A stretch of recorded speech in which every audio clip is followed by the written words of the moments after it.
প্রতি মুহূর্তে আজকেও শুনলাম ডিসির কাছে পুশিং হচ্ছে।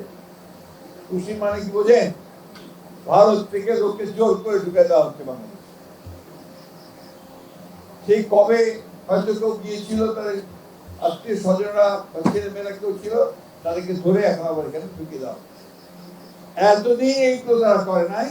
এখন যেহেতু আওয়ামী লীগ সরকারকে উৎখাত করা হয়েছে, যেহেতু হাসিনা ভারতে আশ্রয় নিয়েছে, সেহেতু এখন বাংলাদেশ সরকারকে একটু চাপে ফেলার জন্য তারা সমগ্র বাংলাদেশের বর্ডারে বর্ডারে এই পুশিং শুরু করে। শুধু তাই নয় প্রিয় ভাইয়েরা, আপনারা নিশ্চয়ই জানেন যে আমরা এখন পর্যন্ত আমাদের যে পানির হিস্সা, যে পানির হিস্সা, সেই হিস্সা আমরা পাই। আমাদের বর্ডারে গুলি করে হত্যা করে মানুষকে ভারত।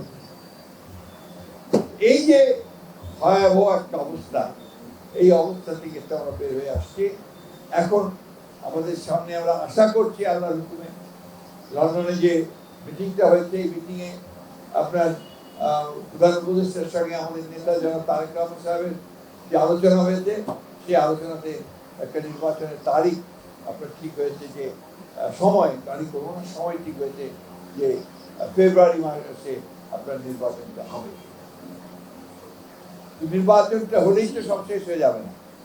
নির্বাচন হয়ে ভোট দিয়ে গভর্নমেন্ট তৈরি করব, তারপরে সেই গভর্নমেন্ট যেন সঠিক কাজ করে সেটাতে সজাগভাবে আমাদের সতর্ক থাকতে হবে, তাই না?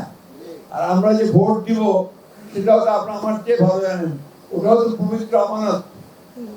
আমি এমন লোককেই ভোট দিব যারা সত্যিকার অর্থেই আমাদের মানুষের কল্যাণ করবে, ইসলামের কল্যাণের পক্ষে।